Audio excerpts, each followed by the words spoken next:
Hello, everyone. Welcome to another episode of the Quiet Work podcast. In this episode, we are going to talk about building a media company within the supply chain industry. I'm bringing in an expert, and when I say expert, I truly mean it because I have here in front of me his resume from LinkedIn, and there's so much experience that this gentleman has collected over the last years. And I'm really, really curious to dive into that conversation, learn more about him and what he's trying to accomplish in the supply chain industry. Without any further ado, Nathan, please introduce yourself to the audience and we'll kick it off with that. Sure, sure. Thanks for having me on, Matt. And I appreciate you not saying how many years of experience. That was awfully kind of you. A few. And also, expert might be a bit of a stretch. I do know some supply chain experts, and I would say that I am not at that table yet. I'm working on it, right? But I still feel like I'm at the kids' table in the industry. There's so much to know. There's so many facets and elements. It's humongous. And so for anyone to claim they're an expert, actually, I think is a pretty grand concept because of the nature of it. But I do appreciate you having me on. It's nice to be on the other side of the microphone. I'm typically the one asking the question. So to have an opportunity to be the one answering is always cherished and gives me a moment to pause and think, reflect on where I've been, what I'm all about, and what I want to do next. So I appreciate the opportunity. Absolutely. It's an honor to have you, Nathan. And speaking of where you were, where you are right now, please help me understand all the steps that you take in your career. I looked at your experience part of your on your LinkedIn account. I saw obviously now Supply Chaney. We had Crane Worldwide Logistics, PepsiCo, SEVA Logistics, Function D, Mainfreight, Logistics Operations Specialist, and so much more. So where did it all start for you? And why did you join this beautiful industry that impacts literally everything that we touch every single day? Tell us about that. Yeah. So I am I'm a small town farm raised boy from East Texas. Grew up. My high school class had about 35 graduating students in my senior class. So I Oh, don't, the big city was 30 miles away that we had to drive to go to Walmart on the weekends to get groceries, and that was still a population of like 10,000 city. what a great So child. I can so yeah, imagine. it was humble beginnings, out amongst the cows and horses and tractors and things, and never really had much of a design of what I would do when I grew up. But I always like to be a tinkerer. I like to take things apart, figure out how they work, put them back together. I kind of thought I wanted to be an engineer. Turns out that I wasn't that great at math in high school, so I avoided the engineer route and instead went business. And I initially started school with just pursuing an associate's degree at a junior college. Again, remember, class of 35. So I wasn't going to go to the big 35,000, student campus just yet. I wanted to take baby steps. And so while I was ending that associate's degree in which I was focused on business administration, I had this inkling of an idea that maybe a very general business administration degree or pursuit would not really give me a special kind of perspective or skill set, out in the job marketplace. And so I asked one of the business coaches or advisors of what should I consider focusing on for my bachelor's degree when I transferred to a four-year school. And he was the first one and the only one that ever said logistics is this upcoming new concept out in the world. And I would encourage you to go check it out, son. And so it was probably that 5 or 10 minute conversation in that office or in the hallway that set me onto this logistics and supply chain route. And if you ever like reflect back on those things and those decisions and those points in your life where there's that one key defining moment that really set you onto one entire path, Yeah. that was one of them. Right. So, like I said, I need to go track that person down, give them a hug, say thank you for that great advice because it's worked out really well for me. So, from then, I went on to a four-year school and got a degree in logistics and supply chain management. I was fortunate that the program at the University of North Texas is a pretty good one. Right now, it's ranked number 4 in the US. And as part of the program, you had to have a paid internship in order to graduate and get the degree. And they had the infrastructure to help you go get that. Again, small town, farm boy. I don't know exactly what corporate life is like in internships. So fortunately, they had the staff and like they've been doing this for a while. So they were able to help facilitate finding that paid internship. And so I did that, Mm. and that was with SEVA. And that was my first corporate experience. But I got to help build a yard management system, a YMS in Excel. It was the very first one they'd had in this facility. And I got to do a couple other things. I wrote actually, my main job was writing SOPs for all the various departments in the office in the new branch they had built here in Dallas. And so with that, I actually got to go see all the different processes that go behind all the different departments and how they operate. And what's funny, if you fast forward to today, I'm still writing SOPs and still focus on writing SOPs for how processes are done, but not in operations world, but in marketing and media now, right? So you can't ever avoid that 3-letter word SOP. So SEVA was there. I did that for a while. Then I had an opportunity to go to PepsiCo. There I got to measure the carbon footprint of all of PepsiCo's business units from Frito-Lay and Tropicana and Quaker and all the above. And Wow. that was a pretty cool experience. And that ended around the time when the housing market here, the big economic crash in the US happened. And so therefore a hiring freeze was put on, and they said, son, you can stay an intern here indefinitely until the hiring freeze is lifted, or you have our blessing to go find a full-time job if you can find one. Good luck. Mm. And so I was able to kind of find that full-time job, and it happened to be at Crane, a 3PL.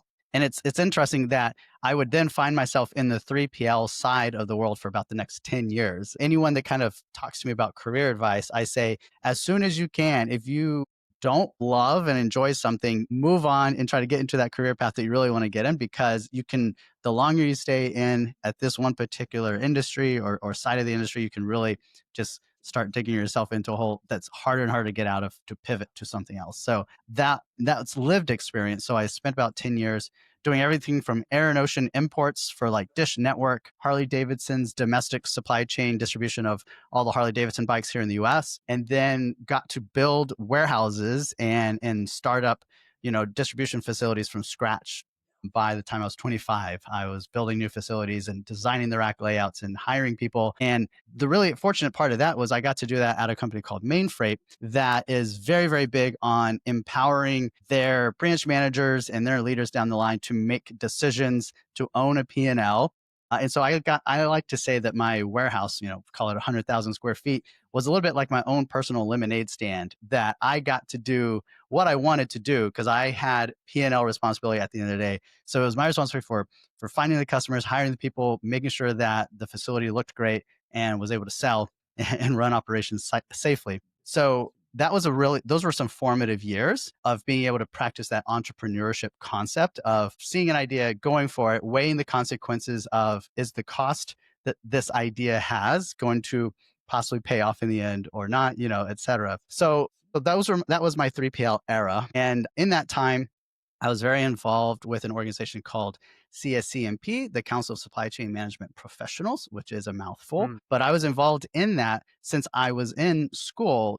That organization was what the professors would say, hey, if you all go to this dinner panel discussion tonight as a student and eat the free warm meal and network with the people, I'll give you 10 extra points on the exam next week, right? And so it was that little bit of a carrot for me to go and participate in those events that ultimately led to where I am today. I became the president of that association here in DFW over time. And now I'm kind of in the business of advocating for and promoting all those kinds of associations that host those kinds of events and connections and networking opportunities, and then have my own, the Supply Chain Social Club, so that I can play a role in bringing people together and connecting the industry myself. So you can kind of like, it's really rewarding to see from the little seeds that were planted, so long ago, that they continue to Yeah. kind of grow and sprout. So I'll try to wrap this up here. So out of 3PL, I kind of got this itch to go try something different. So my connections made through CSCMP largely afforded me the opportunity to go work at Texas Instruments, where I got to run and manage facilities that were handling all the raw materials going into the semiconductor manufacturing plants. And I got Oh, to see what it's like to be at the beginning of a manufacturing process of raw yeah. materials going in to make computer chips, Beginning right? of supply chain. Got to see that side of it, right? And actually, I was managing the 3PLs. So I went from being the 3PL to now managing 3PLs to affect change and get the work done. And after a little bit of that, I got to go then go and manage the finished goods materials there at TI, which would have been, semiconductors, computer chips at very high volumes.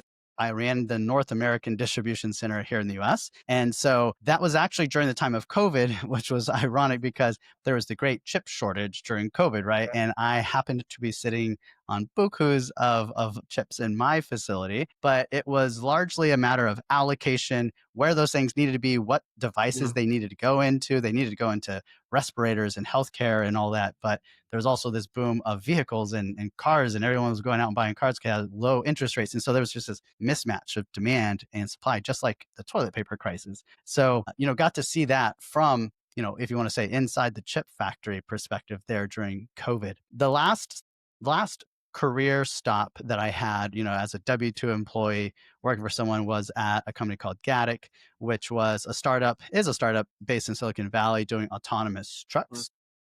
Specifically like box trucks and vans that was trying to like take the driver out and allow these moves to happen autonomously. And so I ran some of the field operations going on pilot projects with really large companies that wanted to try this concept of autonomous and self-driving vehicles in their truck fleets. So got to dabble in the high tech, lidars, radars, sonar, all that sort of stuff side of supply chain.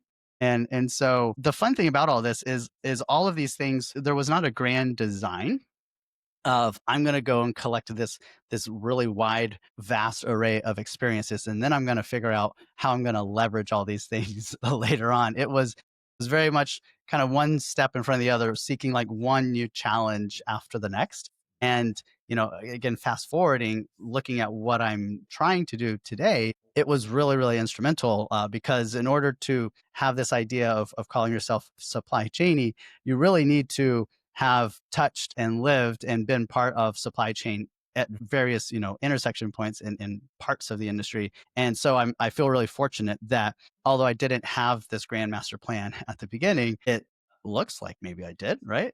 So right Sounded now I'm like just trying to leverage all that experience to do what I'm doing now. you just covered. First of all, what I said in the beginning, you just confirmed that. I mean, I don't meet many people, and I speak with a lot of people that have well-rounded experience that they were able to gather. And it was so fascinating to listen to this from you better than just reading from it because it sounded like one door opened another door, and you never know what's behind that door unless you go through that experience and you take the step and just jump into it and do it and actually practice it and listen to someone. Maybe that 5 minutes, 10 minutes has actually, not maybe, has impacted your life big time in this case. So I guess this is an encouragement for us all to open our ears to some suggestions. Sometimes that's one suggestion that you will not give it a much more thought will impact your life in a positive way. And this will create all this entourage effect that you went through. So incredible. And yes, also reminded me on how interesting this decade is. It's been 5 years and there's so many things that have happened over the last 5 years. That's incredible. And you mentioned autonomous or driverless trucks. We Hmm. saw one on the road actually from San Francisco here. Yep. Funny enough, obviously San Francisco. But while in San Francisco, and I'm sure you know the roads in San Francisco that go like this, feels like on off-roading, and you're just Right. driving through the city, and there is a plague. I mean, literally a plague of those Waymos, I think they call, where you Hmm. have driverless cars. This was just like a scene out of a movie. We're driving with my wife and our daughter. Yeah. Obviously, she has no idea what's happening, but for us, it is literally out of the movie where you see every third car on the road being a Yeah. driverless car, and then Hmm. they're testing in different cars now because Waymo is just one manufacturer. It was just incredible to see. And then when we were heading back, we saw the autonomous trucks as well and the electric trucks. I mean, it's definitely some movement in the logistics space for sure. So I'm glad that you were able to see that, experience that firsthand as well, and maybe contributed to it to speed up the movement. And we'll see how that's going to end up. So all of this experience, now your break is over, you can talk again. All of that experience, how did you come up with this idea, this grand vision to come or build a media company, content, marketing,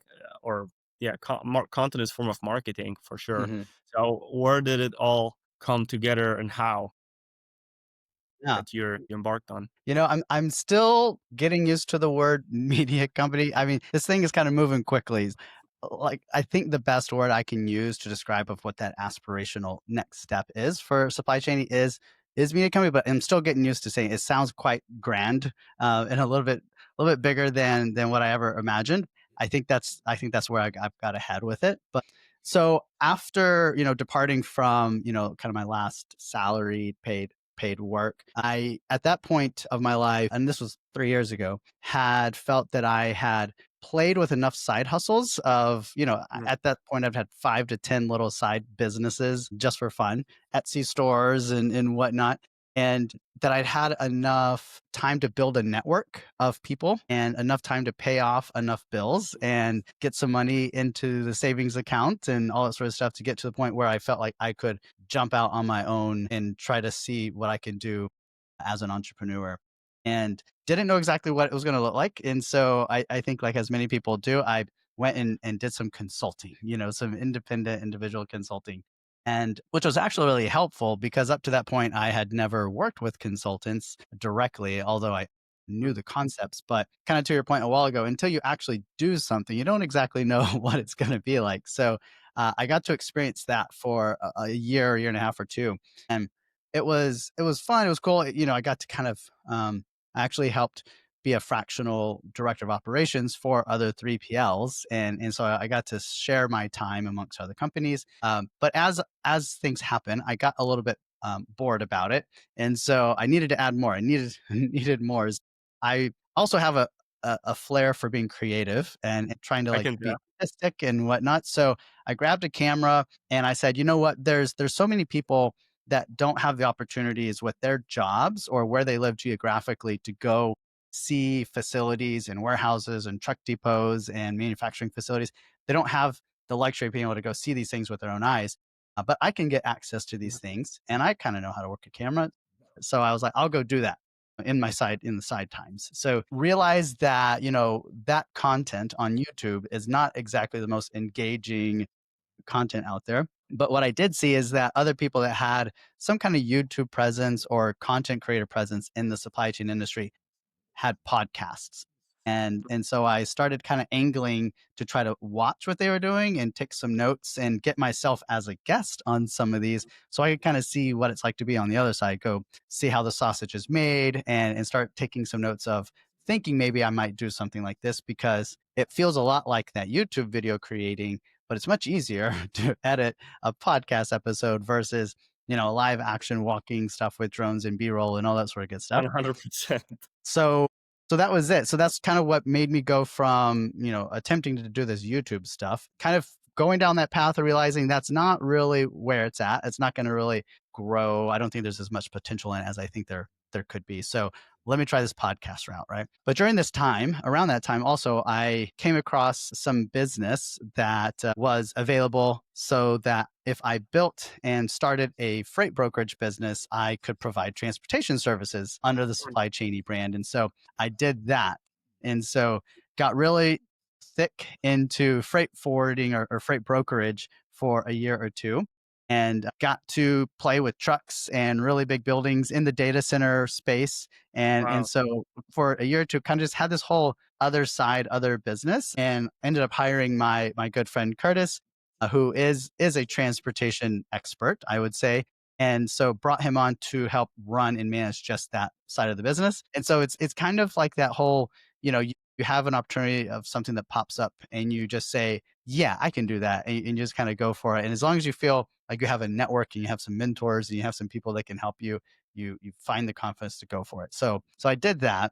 I'm not as active, in the freight brokerage side of the industry, in this last 6 months or so, because things within supply chain are just really popping, and I want to try to maintain some focus on growing this part of the business. So that was a sidebar. So going back to the main thing. So there's the YouTube, there's the podcast. And one thing I realized is being parts of these associations and being kind of an unstoppable networker is I was always going to all the different events happening here in DFW across 5 to 10 different associations. And so I would have to go pay attention to all their different posts and all their event calendars to figure out when is the things happening and where and all that sort of stuff. And I realized if if I'm building this thing called Supply Chaney and I want it to be a resource and I want it to be useful to the people in the industry, I think one of the things I can do is I can take all these separate calendars and all these different associations that all have their own schedules, and I can try to unify them and bring them all into one place. So I kind Mhm. of redid my website, and so that I could have a nice calendar app built within it that I could aggregate all these events into one place. So that was another thing that I did. And today that continues to happen to the point that I now have an AI bot that I've worked with, an AI company that I can now just simply talk with the AI bot, send it event URLs, and it will take the information from the URL, grab it out, and put it onto my calendar. And I've had interns and stuff that have helped to just do nothing but populate this calendar of events. And so, like, that's the extent to which I want for supply chain to be a resource for the industry. I want to just, of course, we have to have some profit and we have to have some revenue coming in from some places because, after all, it's a business and it's a way of paying our bills. But a lot of what I do, I want to try to there to not be a real cost or a gate there for people to be able to access the resources, just like podcasts for the most part, right? No one really pays to access these things, but yet there's so much beneficial information in them. And so there was that. So there was the calendar.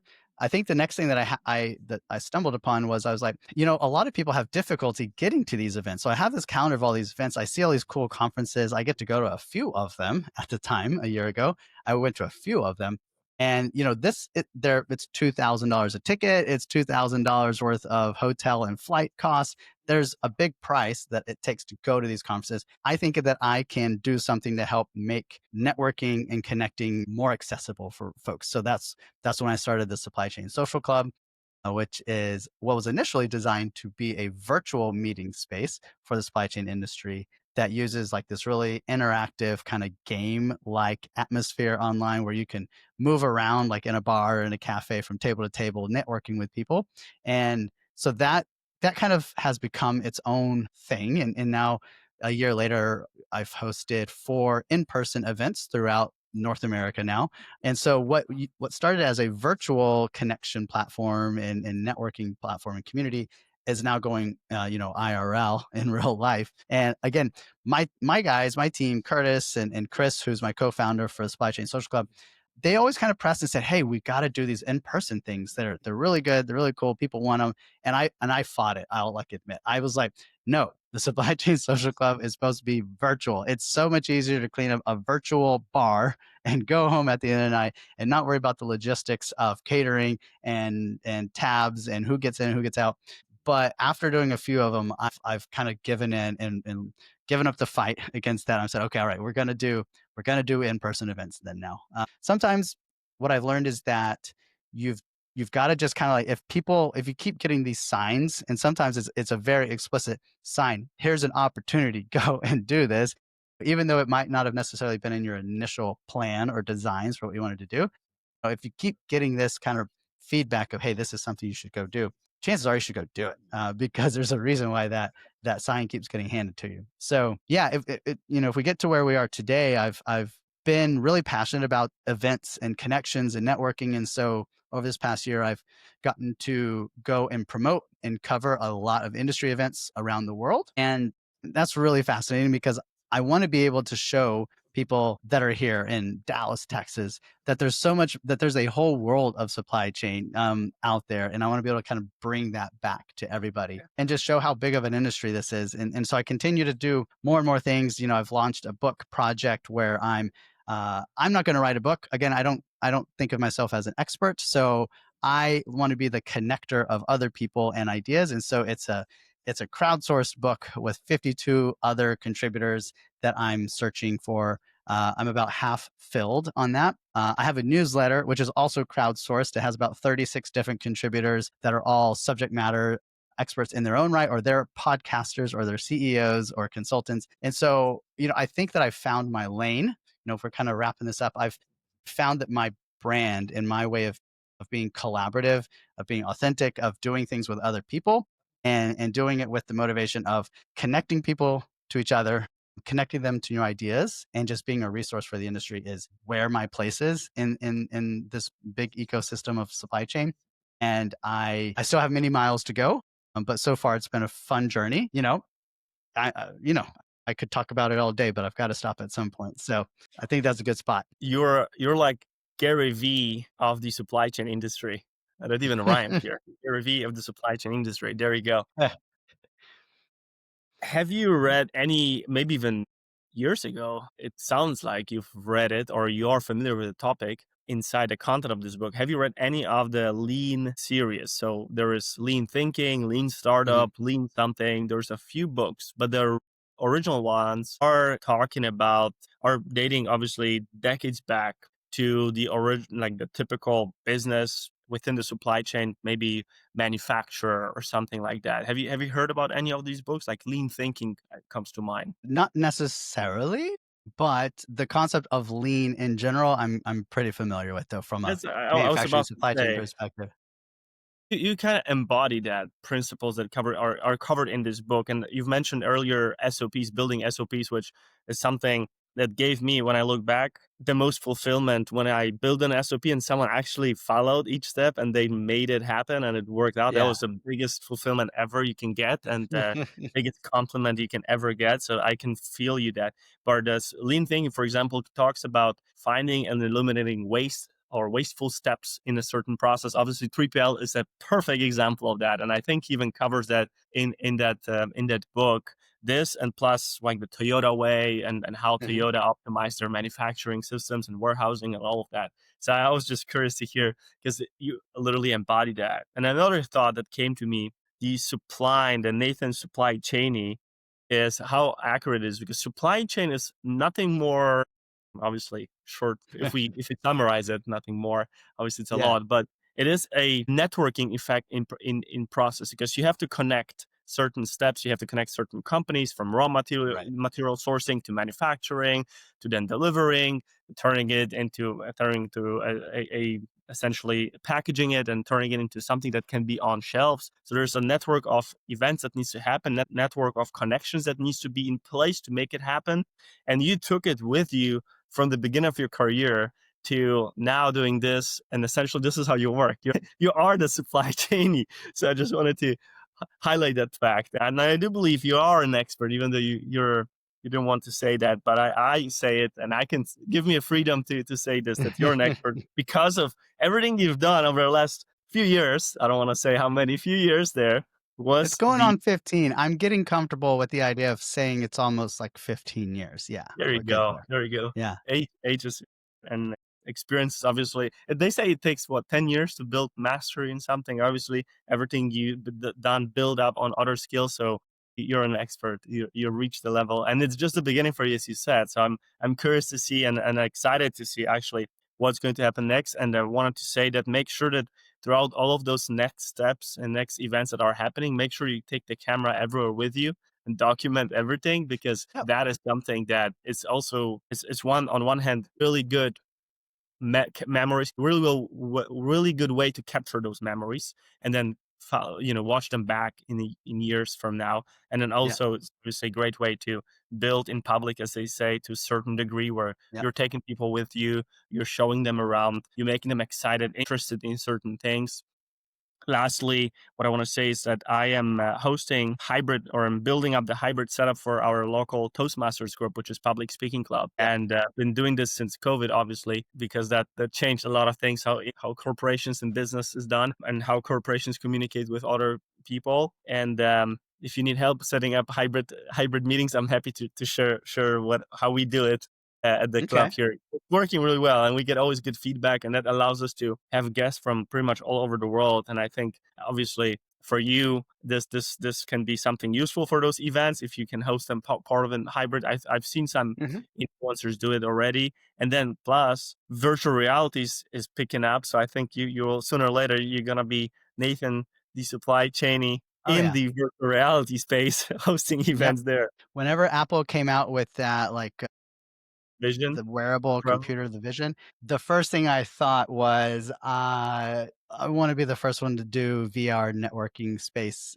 in supply chain, right? So they didn't really take off yet, so I'm waiting on that one. But Yeah. to backtrack, a moment ago you talked about SOPs and how it's like so crucial and it's a big part of how you run an operation. The fun thing of what I've realized is even as as I attempt to do this marketing and media stuff now, it's still in the background. There's an operation is planning for the video shoot or the podcast. There's the execution on the day of, and then there's the follow through of the editing, the posting, and all that has a process. And so what I found is I'm bringing that sort of lean concepts, Six Sigma and whatnot, an operations mindset to media and trying to cut out steps, make it more efficient. And so a great example of that, and one of the things I think that's made a big difference is when I cover events. And even when I did it a year ago, I was just going to the free conferences and just interviewing people at their booths. And, no one was paying me anything. I just went there on my own dime to just do it. And what I realized is that I would interview people on day one. I would go to the after parties, to the bars that night, network and everything, go back to the hotel, edit the video from the previous day till 3 o'clock in the morning, Genius. and then wake up again at 7 or 8 the next morning and do it again. And I realized that this was not sustainable. But the reason why I made that sort of sacrifice of sleep was that I felt like those events and those functions that the highlight videos and come out a week or two later have like missed the moment and the buzz is no longer there and people are not talking about it anymore. And so that content, that speed to market, the speed of delivery, of turnaround is Yeah. important. Again, a logistics and operations concept of if it happened yesterday, it needs to be, everyone needs to know about it tomorrow. And so I've brought that with me in how I promote and talk about and create content at events. And I think it's a differentiator because most folks will we're going to take a week or two to run it through communications and PR and legal and everything. And then we'll come out with it later and it'll be very, very polished and it'll look really, really great. But the moment has passed, so that whole bringing an operations mindset, I think, to marketing and media, I think is unique. I think there's a unique bit there. And then you were talking about how supply chains are essentially basically just a Basic. network Yeah. of basically just a network. You're totally good. I liked it. It's simply just a connection of nodes, right? It's nodes and connections between them. And while we think about these in terms of companies, you have a company that sells land and then a company that sells tractors so you can plant some seeds, and then the company that takes the seeds and takes them to the refinery and refinery to a warehouse, all these little nodes and handoffs and exchanges between. What I've come to realize is it's good to have that view. It's kind of like Stranger Things. There's like two worlds that happen in supply chain. On the above ground world, there's the physical thing that you see, this widget moving through space and being refined and turned into a sellable good on a shelf somewhere. And so that happens. But in the underworld, there is this whole other layer of the relationships that had to be built to connect those nodes and to make that supply chain happen. And while I've spent the first, if you want to say, half of my career in the one world where there's the physical movement of goods, I'm finding myself now in this on the other side of things, being more active in the relationships that enable those companies to be able to move goods efficiently from raw material to finished goods, in someone's home or on someone's head or whatever the good turned into being. Is that there is a parallel supply chain of people, and that's kind of where I'm finding a lot of joy and fulfillment in being part of that supply chain now. That's why you're the pro networker. I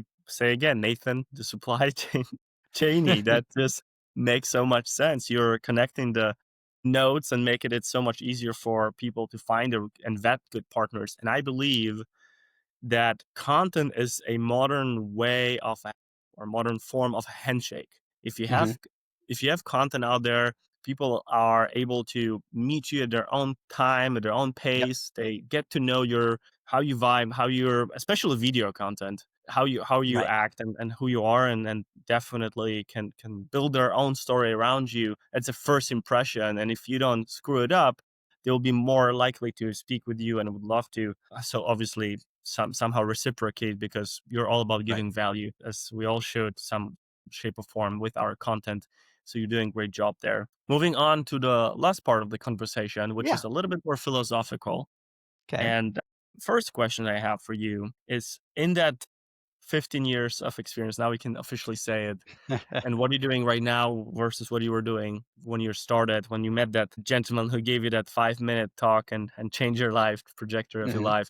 What gave you, or what is still giving you the most fulfillment? building things. Like I said, there's so many conversations, on my podcast where I ask like, what was your first job type of deals?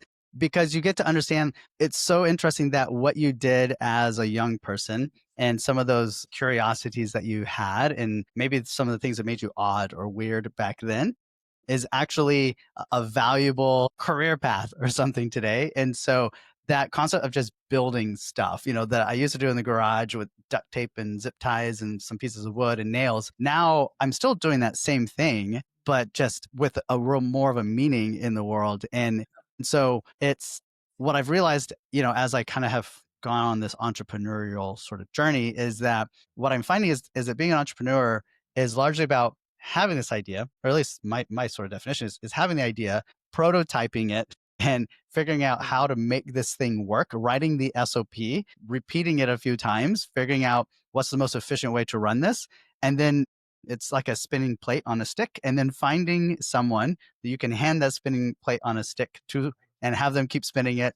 And then you get to have your two hands free now to go have some more ideas and spin up some more ideas and keep handing off to people who are experts at spinning that kind of plate. And then before long, you now have all these different processes and different things that you may have originated. It's your vision, it's your idea. And for me, I like to take it a little bit further, and I like to get my hands on and be the one who kind of helps build and prototype the very first thing, because that's the fun part of it. I'll admit the fun part of all of this is not in the maintaining and the ongoing long sort of day after day maintenance of that process. I like to create it and build it and figure it out. And then, like I said earlier, I kind of get distracted. I get a little bit bored easily. So in order for that to continue, it's a good spot to be an entrepreneur in, as long as you can build a team that you can hand off these spinning plates to and continue to grow and build the business bigger. So it's building. The most fulfillment is in building. And the second part of that is just being around people, because as you can tell, I'm quite an extrovert and a people person. And so being able to build and do that stuff in a collaborative way with others, that's where I get my fulfillment from. 100%. You always lift up the environment and the or the words that I'm looking for, the atmosphere. Lift up the Mhm. atmosphere, even when we meet virtually. So I can only imagine what it is to meet you in person, be on your events, at your events. I have to backtrack though, because you are the ardent SOP builder.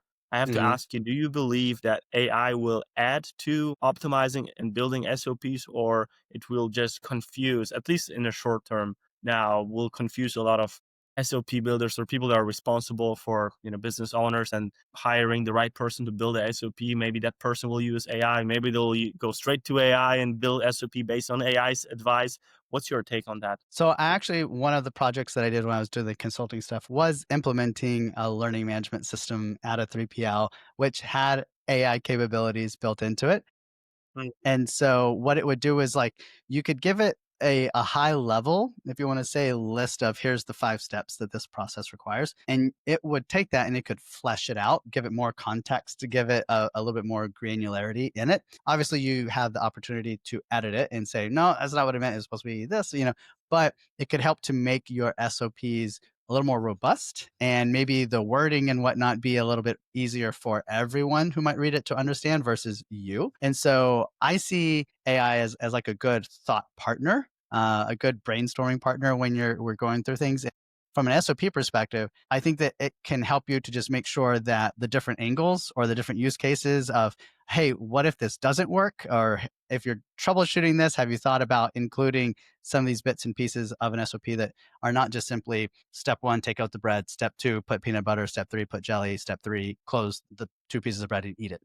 There might be a little more steps in there, right? And so the AI can help to flesh it out and make it a little more robust, I think. I agree. And I remember, now that you said it, when I first moved to the United States, joined a company, a startup, we can say, here in Southern California, and someone on the team came to the office with a big binder like this thick, hundreds of pages. Yeah. And on the cover of this booklet, well, not booklet, this Bible, was the word standard, or the sequence of Yeah. words, standard operating procedures for your company. And his Yeah. intention was to turn it into SOPs at our company to optimize our flow. And maybe that was the way companies dealt, obviously, decades ago. But when Yeah. I saw this, and I couldn't even go to the to the rest of the team and present it because no one would even try to write something and read it. Like I had no Right. one could comprehend what this guy wanted. Obviously, he was a gentleman that had a lot more experience than us. But what ended up happening is I jumped on board and I started building SOPs more in a digital way, more Mhm. modern way than this. But I took a lot of notes from that booklet to honor his from this Bible to honor his time and commitment to purchase Right. it and bring it to the office. So there were some good ideas there. But I think AI will just help you avoid books like this and build something that's useful, give you a thought a thought a thinking partner, I think you said. So that's a good way to say it. All right, back to the philosophical question to wrap up. uh, if you had an opportunity to sit across the table from Nathan, maybe be at the same table where this gentleman told you that 5 minute talk, Mhm. you were there and you would listen, what would you add to this, to what this gentleman said? What advice, in other words, would you give Nathan when he was just starting out? Uh, so if I was sitting at that table with myself back when I was getting that advice, is there's actually the most important part of this whole journey is knowing what who you are and what you stand for and what your vision is and what you want to do in the world. And and if you know those and once you can articulate them and write them and communicate them and say, this is what I'm all about, this is the difference I want to make in the world. And you make this, you can put this as like a mission statement for yourself. And once you have that, you can focus all your energy on that and execute and go. But until you know what that is, a lot of your energy and effort is not directed in that motion and in that direction. So it could be perceived as kind of being wasted energy because you don't yet know where to point all that energy and passion in what you've got in you. And it took me, 12 or so years to figure that out. And so I don't know if sitting across myself at that table when I was getting that advice, if it could have made a difference because it takes time to understand that about yourself and interactions with people. And you've got to go through hard times and good times. And you've got to seen a lot of things before you actually know what you're all about, what's important to you, and what kind of mark you want to make on those around you.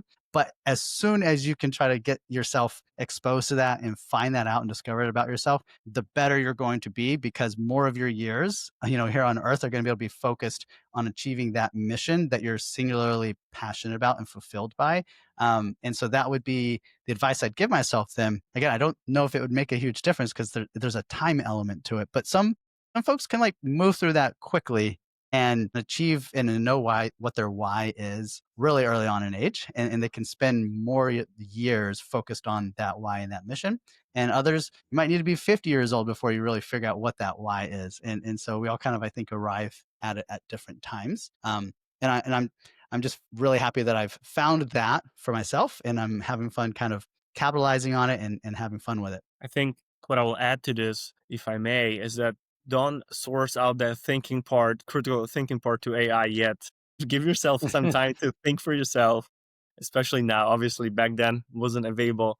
But now, if someone is listening and you'd like to give yourself advice or listen to that and take it as an advice, give yourself time to think, and you'll be surprised at what can happen if you're gonna respond to one of those ideas and follow through and go through experience, have fun with that experience and build up your skill set. I think that's something that I could add to it as well. We'll have to end on a positive note, which will be very easy with you. What are you excited about the most in the near future? It can be business related, doesn't have to be. Obviously, we have Thanksgiving coming up. We have Christmas holiday spirit approaching fast. What are you excited about the most? Oh, that's a tough one. There's a lot to be excited about. I'm planning on a little supply chain tour through Africa in January Africa, here coming up wow. in about a month. So I'm pretty excited about that. As Okay. I might have mentioned, really like to travel and experience new things. And so I think while I'm there, I'll be able to check off country number 40 or so that I've visited. Oh, So congrats. pretty excited about that. But at a higher level, I'm excited that I've started to understand what it's like to be an entrepreneur and to build a business, and that muscle is getting built. And I'm just excited to kind of fulfill what my younger self in the garage taking apart radios and dryers and stuff is, which is the ability to build things and now that are meaningful, that add value into the world. and that are durable and long lasting and not just fleeting ideas. Absolutely love it. And as I said in the beginning, I am very much looking forward to seeing all the trips that you're going to take, all the events you're going to host. Wishing you and the entire team continued success. Ethan, it was an honor and pleasure to have this conversation with you. I hope it's not our last conversation that we're going to have out of many in the future, hopefully. So looking forward to that already. Thank you so much for hopping on, and I'll see you online. For sure. See you later.